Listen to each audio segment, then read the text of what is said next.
While it would be decades, and in some cases many decades, before Catholic men's colleges admitted women, by the turn of the 20th century, some Catholic leaders were already prepared to entertain thoughts of educational opportunities for women. In November 1899, 8 years before he became Boston College's president, Thomas Gasson, S.J., who would later liberate BC from narrow ambition by moving it to 40 acres in Chestnut Hill, spoke at Washington, D.C.'s Trinity College, which was founded 2 years earlier as a Catholic liberal arts college for women. In his remarks, Father Gasson advocated for more educational opportunities for Catholic women. Is man alone gifted with understanding? Is man alone dowered with reasoning faculties? Can man alone grasp truth, the harmony between the inner and the outer world? Are men the only pilgrims to the shrines of wisdom? Are men the only torch-bearers of knowledge? If these questions cannot be answered in the affirmative, and assuredly they cannot be answered affirmatively by anyone who has not bidden farewell to common sense, then we must come to one conclusion, a conclusion as evident as the morality of man or the changeableness of nature. And that conclusion is that the blessings of higher education should be placed within the reach of women. Gasson's progressive, elegant, and reasoned views notwithstanding, at each stage at which Boston College came to open its classroom doors to women, first narrowly and then widely, it was often for practical business reasons. The first opening took place in 1910 after Cardinal William O'Connell, class of 1881, asked for BC's help with training teachers for a new and massive system of parochial schools. At the time, in spite of the efforts of previous bishops, the Archdiocese had established only sufficient schools to serve 15% of Boston's Catholic children. In 1910, O'Connell organized a Teachers' Institute for 450 sisters, and on the day that Jesuit faculty from BC were brought in to serve as lecturers, Boston College began educating women. More than 700 women religious enrolled in the first session, held at Boston's Cathedral School and taught by the Dean of the Department of Education, Reverend James F. Mellon, S.J. This success prompted Mellon to extend his lectures into the academic year. But teaching was not just a profession for religious sisters.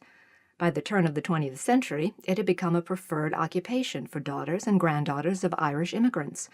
And so in 1923, BC established an evening program in Boston to provide a grounding in Catholic educational and moral principles for lay Catholic women who taught in the public schools.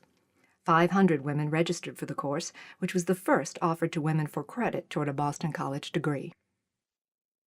The popularity and success of these programs did not change one critical factor. Women could study with BC faculty, they could employ BC curricula, they could receive academic credit for their work, but they could not do any one of these on the campus in Chestnut Hill, which for the purposes of education remained a cloistered community. This changed after Cardinal O'Connell, whose word was close to law, urged BC to establish a summer session for women religious teachers on the Heights. And so on June 30th, 1924, after all the men had been dispatched to the sure safety of their homes, 230 women religious walked up Linden Lane to enroll themselves in courses. The Boston Pilot, a newspaper published by the Archdiocese, quoted at length from dedicatory remarks made by O'Connell, who said, "Nearly all the great educators of the country are of the opinion that unless there is a system of moral training in the schools, taught to the children as they teach them arithmetic, history, or the sciences, there is a grave menace growing up against authority in general and against law and order throughout the country." In 1925, Mary Catherine Mellon, an assistant superintendent of public schools in Boston, became the first woman to receive a degree from Boston College, an honorary doctorate of education awarded at commencement. And on June 16, 1926, Margaret Ursula McGrath, a graduate of Mount Holyoke, and Olivia Catherine Pennell, a Boston University graduate, became the first women to earn degrees from Boston College, as they were awarded Master of Arts degrees, McGrath claiming first place in this 63-year race by the minutes it took the chanter of names to move from the M's to the P's. In 1930, Olivia Catherine Pinnell became one of the first two women to earn a doctorate from Boston College, as she and Marian Elizabeth Fitzgerald completed their PhDs. In 1935, the Boston College's coeducational in-town program was established in downtown Boston, offering evening classes. And a year later, the School of Social Work at 126 Newbury Street offered coeducational classes, with an aim of developing social workers who were influenced by Catholic principles and teaching. In 1941, a young Catholic woman whose name is unknown asked Father William Keneally, S.J., Dean of the Law School, also in downtown Boston, if she might be admitted to study. Although there were law schools exclusively for women in Boston, B.C. was New England's only Catholic law school. Keneally pleaded the young woman's case to President William Murphy, saying that women need an institution to study law with Catholic auspices. Narrow as this concern may seem today, it served to open B.C. Law School to women nearly a decade before Harvard Law School would do the same. All of these women students, whether in all-female or co-ed classes, were educated far from the men on Chestnut Hill.